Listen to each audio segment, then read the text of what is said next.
masalahnya itu diselesaikan.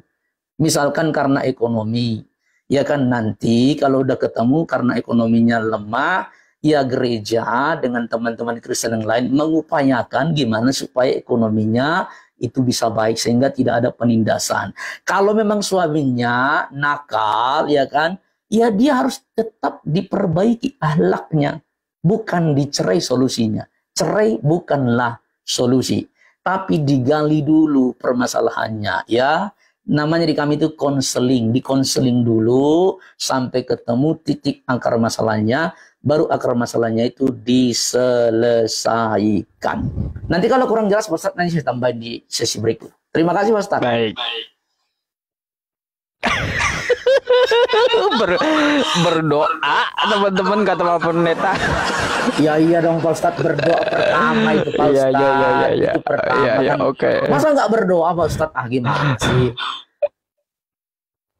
Baik. Di mute dulu Pak Pendeta, double masalahnya. Oke. Teman-teman semuanya, ini jawaban solusinya berdoa itu bukan solusi itu ya, bukan. Lalu kata Pak Pendeta solusinya nanti gereja yang menafkahi istrinya. Waduh, banyak janda ntar pula ditampung gereja Pak Pendeta. Kalau yang kayak gitu itu bukan solusi, keenakan dari suami di Kristen ya. Nanti laki-laki di Kristen habis nikah malas aku ya, buat nafkahi istriku, nggak usah dikasih uang, ditindas aja, dipukul aja, nanti toh juga gereja yang urus. Itu bukan solusi itu ya, itu tambah penyakit namanya. Memotivasi orang buat apa? Untuk apa? Untuk orang melakukan sesuatu kejahatan, bukan solusi itu Bapak Pendeta ya.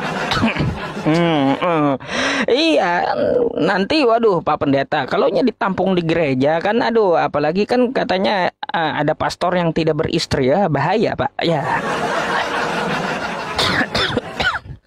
Nah, baik ya, kalau bukan dicerai itu bagi saya bukan solusi ya Pak Pendeta. Baik, itu tanggapan saya dari jawaban Anda tadi. Saya harus bongkar-bongkar dulu Al-Ahzab ya, ini miss-nya atau ya tepu-tepu dari Pak Pendeta ini ya, tentang Al-Ahzab ya.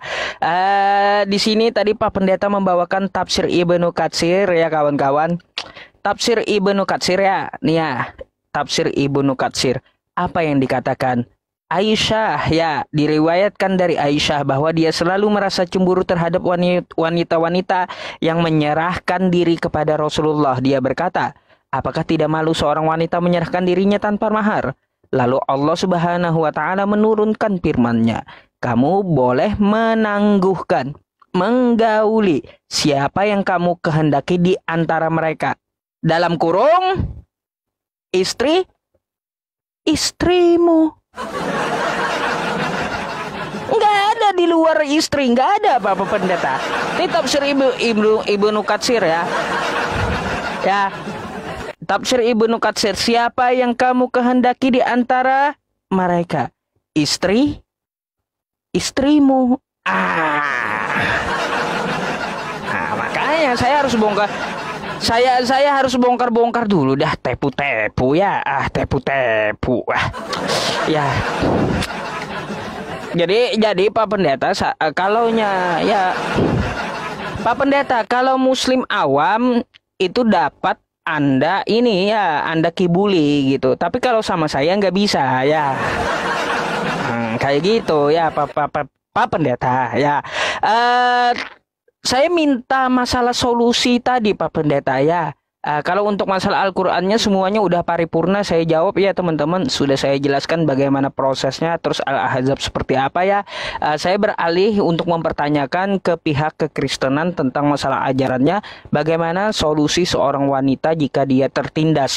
Seseorang wanita itu tidak boleh mencerai suaminya kecuali karena zina.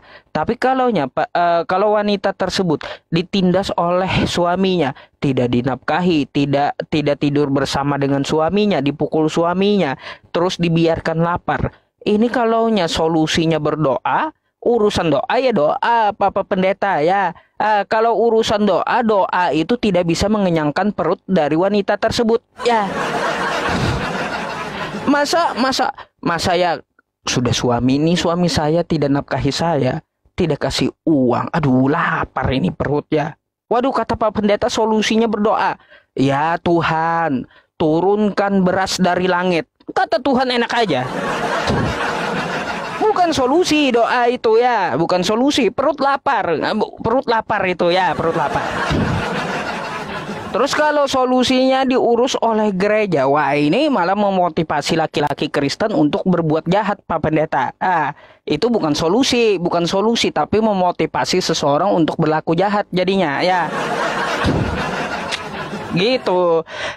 Pak Pendeta, terkait tentang masalah murtad tadi ada sesuatu yang menarik loh Pak Pendeta yang perlu saya pertanyakan. Coba Pak Pendeta ya juga nih ya di ajaran Anda di Ulangan 13 ya Pak ya Pak Pendeta ya di Ulangan 13 nomor 6 ya. Ya. Di sini dikatakan seperti apa? Apabila saudaramu laki-laki, anak ibumu, atau anak laki-lakimu, atau anak perempuan, atau istrimu sendiri, atau sahabat karibmu, membujuk diam-diam, mari kita berbakti kepada Allah lain. Maksudnya itu murtad. Maka katanya, jangan mengasihi dia, jangan menutupi salahnya, tapi bunuhlah dia. Ini kenapa Pak Pendeta? Kalau murtad dari Kristen harus dibunuh, kenapa? Silakan, Pak Pendeta. Ya, ini pertanyaan saya juga. Kalau murtad dari Kristen kenapa harus dibunuh gitu? Silakan.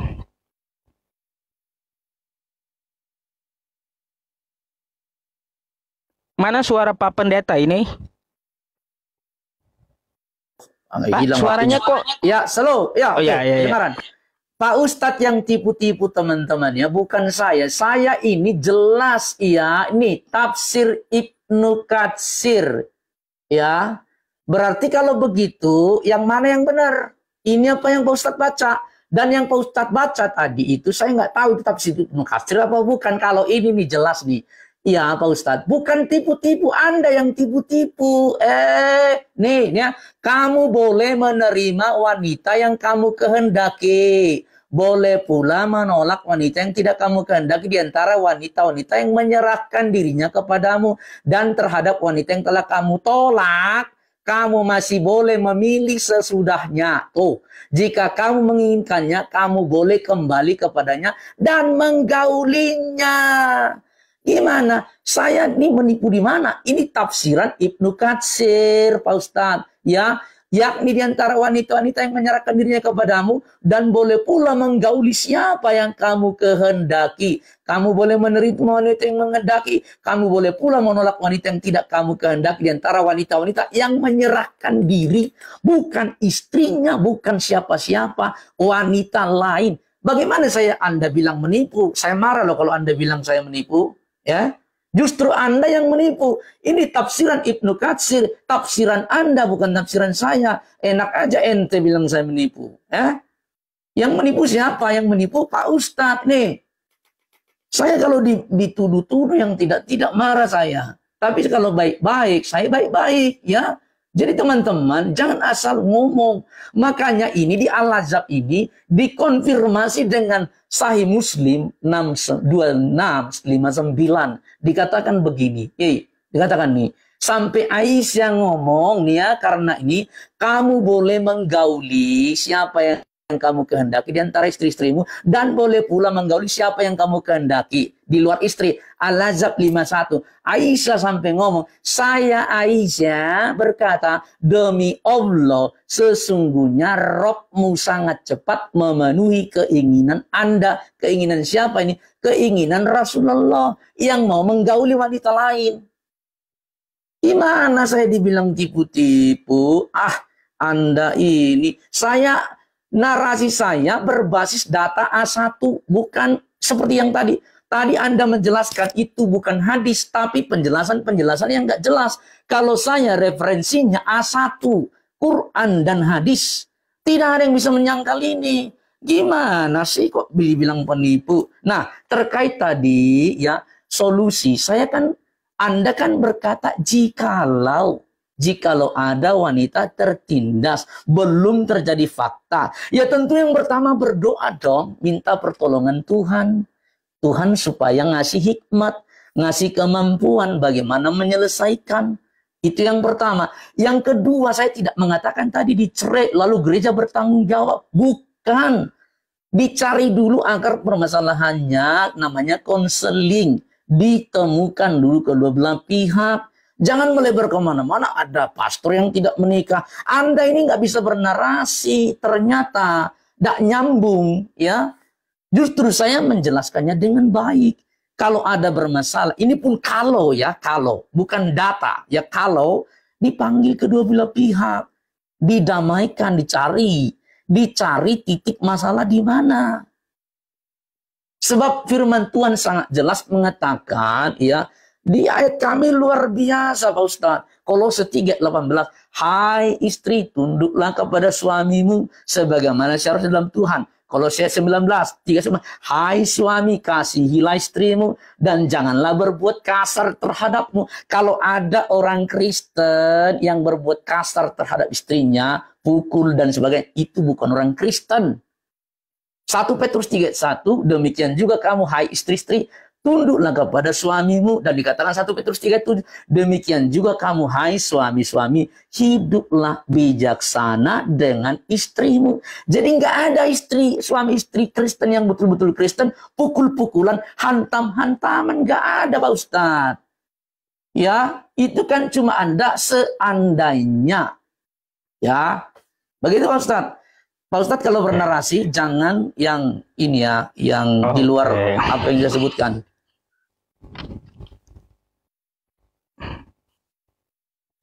Tunggu ya. Pak Ustadz ya, satu ronde lagi ya. Oh, satu ronde lagi. Ya, silakan. Karena udah malam. Waduh, Pak Pendeta jangan langsung ngegas, jangan marah dan jangan langsung kena mental gitu ketika saya katakan seperti itu. Pak Pendeta di mute dulu. Double. Jadi gini, Pak Pendeta ya, ketika Anda mengatakan wanita lain, coba tunjukkan sama saya teksnya wanita lain di mana di situ. Ayo, tentang masalah Al-Ahzab itu dari tafsir Ibnu Katsir, tulisannya wanita lain. Mana ya? Ya, mana? Ada nggak? Saya tahu yang dibaca Pak Pendeta itu, ya memang tafsirnya sama Pak Pendeta ya. Tafsirnya sama, ini tafsir Ibnu Katsir ya. Tafsir Ibnu Katsir. Ya, yang Anda baca bawahnya itu Pak Pendeta ya. Yang tidak ada tulisan di dalam kurungnya ya. Ini yang Anda baca nih ya, jika menyerahkan diri boleh pula menggauli siapa yang kamu kehendaki. Nggak ada dalam kurungnya, yaitu kamu boleh menerima wanita yang kamu kehendaki dan boleh juga menolak. Jadi ini adalah penjelasan dari istri tadi, wanita tadi ya. Makanya Pak Pendeta baca atasnya ya, jangan loncat baca tafsir Ibnu Katsir itu ya. Ini tafsir Ibnu Katsir dijelaskan. Ya, wanita yang dikehendaki itu maksudnya adalah istri-istrimu. Ya, lalu di bawahnya ini dijelaskan lagi. Wanita yang dikehendaki tadi maksudnya adalah istri tadi. Makanya saya minta tunjukkan kalau itu wanita lain mana. Teksnya wanita lain mana. Terus ini Pak Pendeta, yang mana yang betul kata Anda, saya udah tunjukkan teks aslinya minhunna, bukan minkum ya. Bukan dari kalian tapi minhunna, dari istri-istri Nabi tadi, bukan di luar istri. Ini teksnya apa Pendeta ya, teks aslinya. Makanya bacanya jangan loncat-loncat gitu ya. Makanya kenapa saya bilang tepu-tepu gitu, karena nggak ada teks dari tafsir Ibnu Katsir tersebut Pak Pendeta, teksnya itu wanita lain, kagak ada. Jadi kayak gitu ya.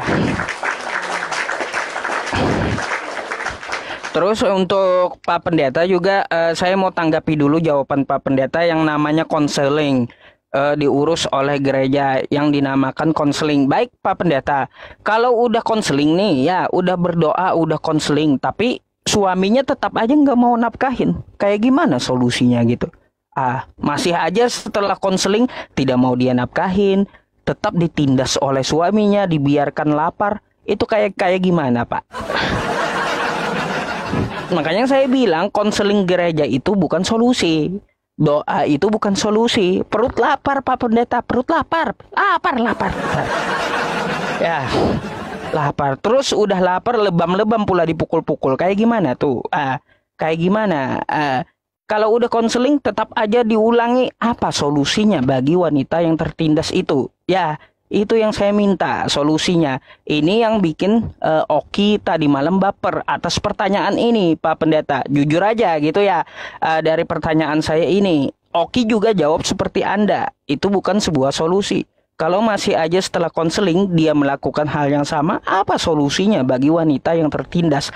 Cerai kagak boleh? Apakah dibiarkan mati kelaparan gitu loh, Pak? Ya, itu yang saya maksud. Berkaitan ulangan tadi, belum Anda tanggapi juga ini, Pak Pendeta. Ya, saya minta jawaban dulu sama Anda juga tentang masalah ulangan. Teman-teman, ulangan 13 ya, nomor 6. Saya bacakan sedikit Pak Pendeta ya. Apabila saudaramu ya laki-laki, anak ibumu atau anakmu laki-laki atau anakmu perempuan atau istrimu sendiri atau sahabat karibmu membujuk engkau diam-diam katanya mari kita berbakti kepada Allah lain. Dia ngajak murtad nih ya. Mari kita murtad katanya. Ya, murtad dari Kristen. Ya, lalu apa yang dikatakan oleh ulangan? Ya, janganlah mengasihani dia dan janganlah menutupi salahnya. Tetapi bunuhlah dia pertama-tama ya, tanganmu sendiri yang bergerak untuk membunuh dia. Ini kenapa Pak Pendeta? Ya kalau murtad dari Kristen, keluar dari Kristen kenapa harus dibunuh gitu? Ya silakan coba jelaskan ya. Ulangan 13 nih. Ya nomor 6 sampai 9 silakan. Ini memang tidak paham apa yang saya jelaskan ya. Aduh memang benar-benar. Tapi sudahlah. Kalau kita menjelaskan tidak paham ya udah nggak apa-apa ya. Oke. Jadi Pak Ustadz, saya tidak tanggapi lagi tadi Al-Azhab itu ya. Saya sudah tunjukkan, saya tidak ada di situ merubah apapun ya. Biarlah penonton yang menilai ya. Silakan dibaca ulang kembali apa yang saya jelaskan itu ya. Jadi ini tinggal sekali lagi ya Pak Ustadz terakhir ini. Nah jadi teman-teman ya, Anda bisa menilai lah ya siapa yang betul-betul bisa bernarasi yang bagus dengan dalil. Ya silakan Anda menilai ya. Saya tidak akan mengulang-ulang karena saya nggak biasa mengulang-ulang sesuatu yang sudah saya jelaskan berulang-ulang ya. Itu buang-buang waktu teman-teman. Nah kemudian saya tanggapi dulu tentang tadi ya. Saya udah berulang kali katakan tadi kan Pak Ustadz jikalau ya kan ada kasus, belum ada kasus yang Pak Ustadz tunjukkan sebagai fakta. Pak Ustadz kan baru bilang jikalau. Jadi kalau jikalau itu pengandaian. Belum ada peristiwa, belum ada fakta.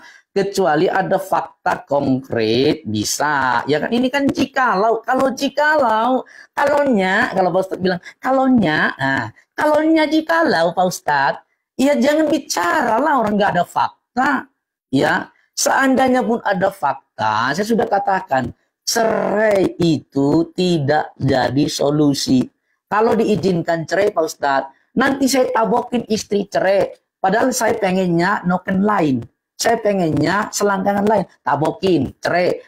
Nah, ambil lagi selangkangan lain. Tabokin lagi, cerai lagi. Tabokin lagi, cerai lagi. Nggak solusi. Makanya rusak kalau solusinya hanya cerai, tabokin, kawin lagi, tabokin, kawin lagi, tabokin, kawin lagi. Enak banget yang laki-laki. Yang cewek sengsara, ya kan? Karena tabokin, kawin lagi, tabokin, kawin lagi. Itu bukan ajaran Kristen. Itu ajaran Anda, Pak Ustadz. Boleh pukul istri.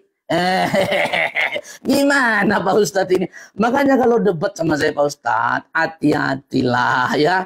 Kalau tabokin itu di Quran Anda itu ada itu. Ya saya nggak ada waktu untuk buka itu. Nah kemudian jadi Pak Ustadz, Kalau belum ada kasus konkret, itu kan baru pengandaian.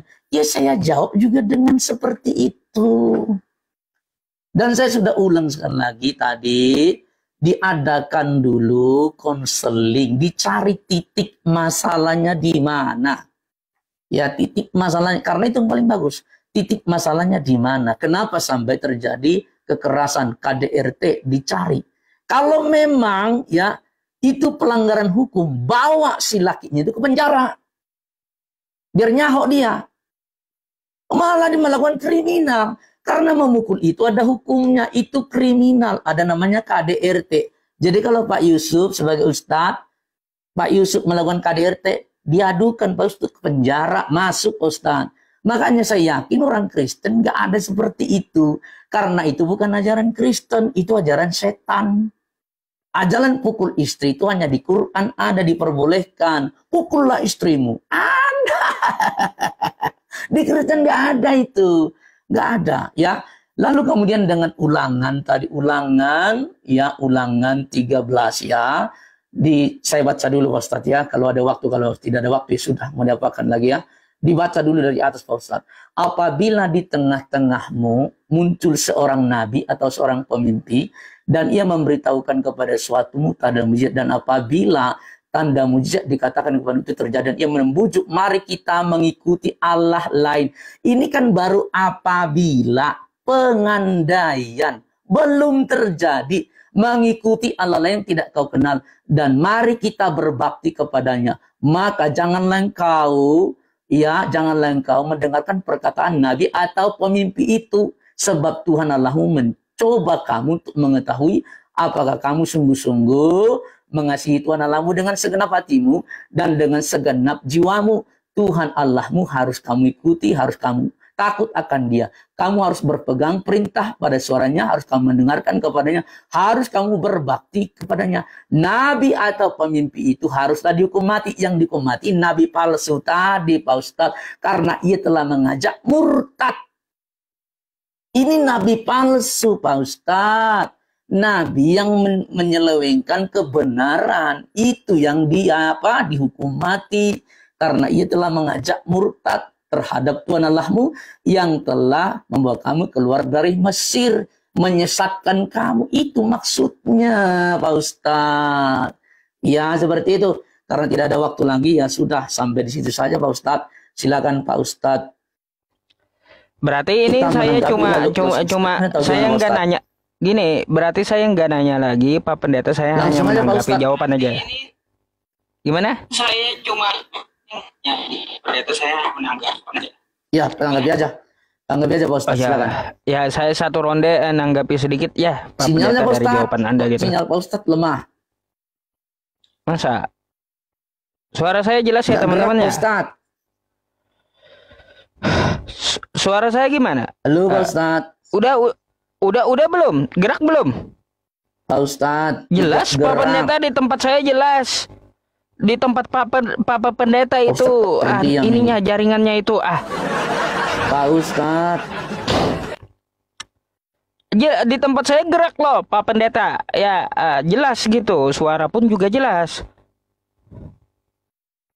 Pak Pendeta. Oke, silakan Pak Ustadz, sudah mulai terdengar. Silakan. Oke, ya. Ya, halo.